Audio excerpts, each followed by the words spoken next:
Wolf Brother, Chapter 29, Part 2. Seyon, said Finkheddin, doesn't think you should be told any more. She thinks it would distract you tomorrow. Any more about what? Asked Torak. About what you want to know. Torak considered that. I want to know everything. Not possible, said Finkheddin. Try again.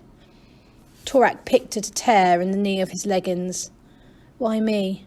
Why am I the listener? Finkheddin stroked his beard. That is a long story. Is it because of my father? Because he was the wolf mage, the enemy of the crippled wanderer who made the bear? That is part of it, said Finkheddin. But who was he? Why were they enemies? Far never even mentioned him. With a stick, the raven leader stirred the fire, and Torak saw the lines of pain deepen on either side of his mouth. Without turning his head, Finkheddin said, Did your father ever mention the soul eaters? Torak was puzzled. No, I've never heard of them. Then you must be the only one in the forest who hasn't. Finkheddin fell silent, the firelight etching his face with shadow. The soul eaters, he went on, were 7 mages, each from a different clan. In the beginning, they were not evil. They helped their clans. Each had its own particular skill. One was subtle as a snake, always delving into the lore of herbs and potions. One was strong as an oak. He wished to know the minds of trees. Another had thoughts that flew swifter than a bat. She loved to enchant small creatures to do her bidding.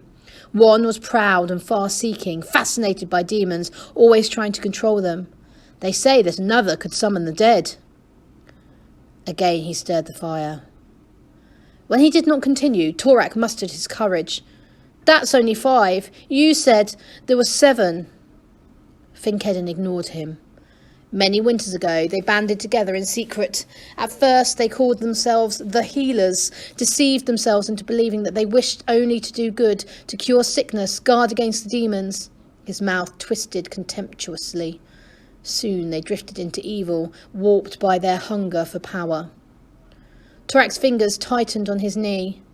Why were they called soul eaters? He asked, scarcely moving his lips. Did they really eat souls? Who knows? People were frightened, and when people are frightened, rumour becomes truth. His face became distant as he remembered. Above all things, the soul eaters wanted power. That's what they lived for.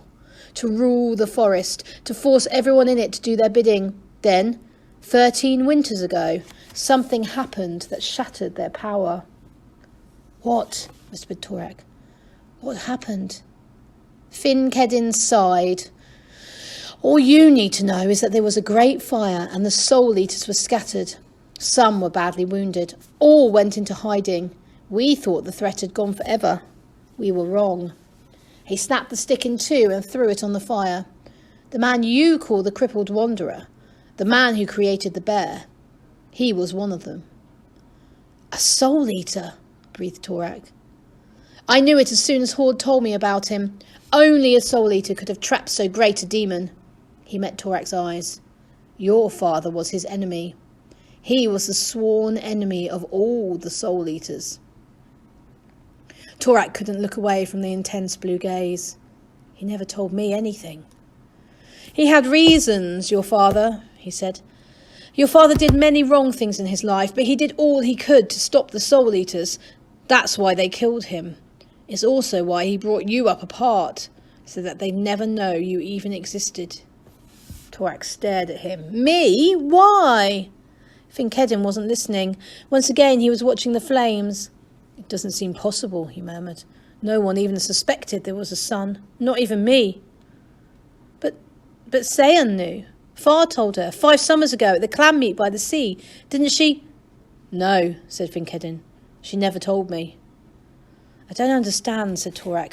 Why couldn't the soul eaters know about me? What's wrong with me? Finkheddin studied his face. Nothing. They mustn't know about you because... He shook his head as if there were too much to tell. Because one day you might be able to stop them. Torak was aghast. Me? How? I don't know. I only know that if they find out about you, they'll come after you. Once more his eyes held Torak's. This is what Seyon didn't want you to know, and it's what I believe you must know.